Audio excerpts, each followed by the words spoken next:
नमस्ते। आज फिर से आप सभी लोगों के लिए एक नई कहानी लेकर के आया हूं।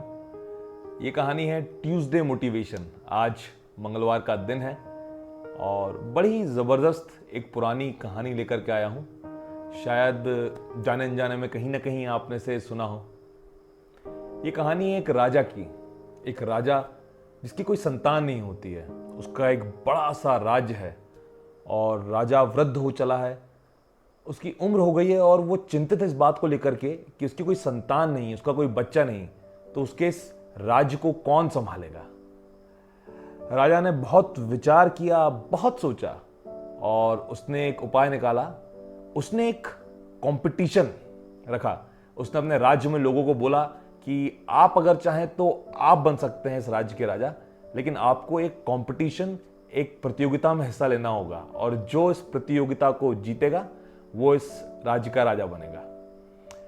राजा ने सभी लोगों को बुलाया तो उस कंपटीशन में पार्टिसिपेट करने के लिए बहुत सारे लड़के लड़कियां पहुंचे वहां पर, और जो भी लोग आए हुए थे राजा ने उन सभी को एक एक बीज, सीड, एक एक बीज दे दिया और कहा आप सभी लोगों को 2 महीने का टाइम है, आपको जाना है और जाकर के इस बीज को उगाना है।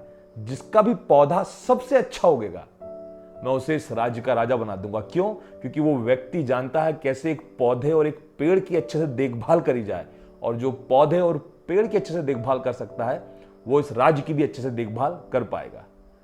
राजा की बात सुनकर सब लोग चल दिए।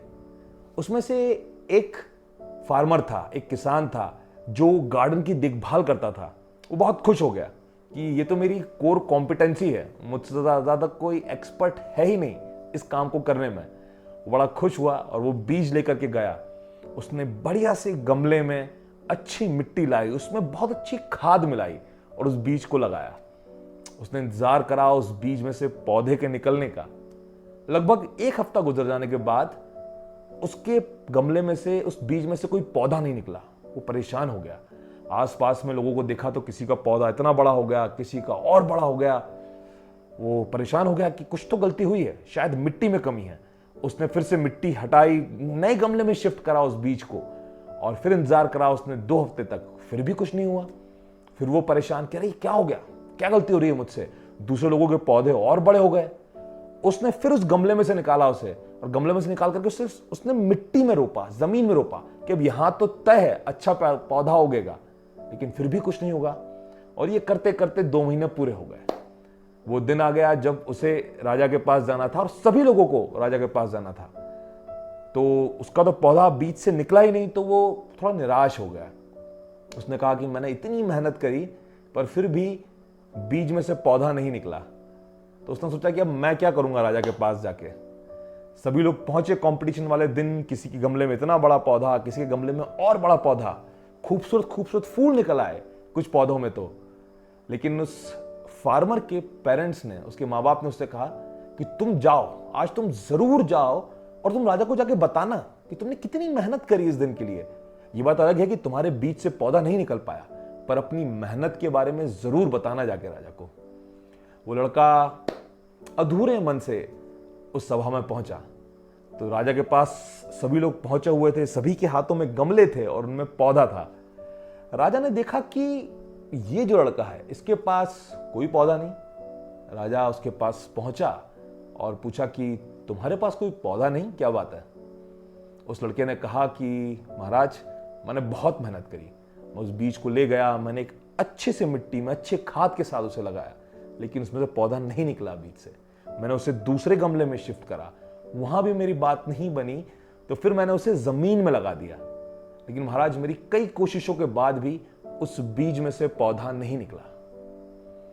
महाराज बोले उससे, मेरे दोस्त मुबारक हो, तुमने जीत लिया ये कंपटीशन और तुम बनोगे इस राज्य के अगले राजा।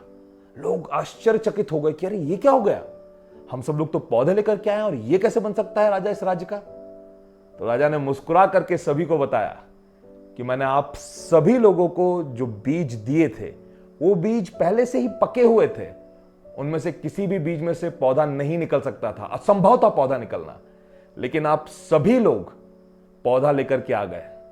सिर्फ एक ही ये सच्चा युवक है जो बिना पौधा लिए आया और उसने बताया कि इसने कितनी मेहनत करी उस बीज में से पौधा उगाने के लिए। ये बड़ी ही मजेदार और बड़ी ही जबरदस्त कहानी है दोस्तों।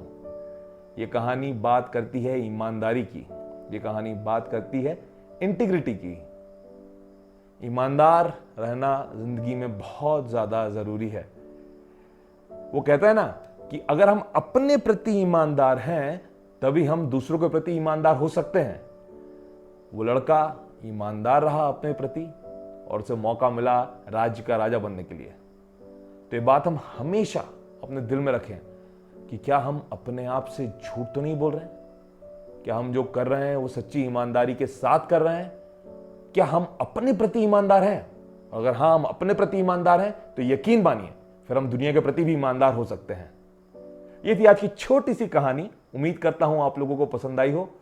नमस्ते, मेरा नाम हिमांशु सोनी। धन्यवाद।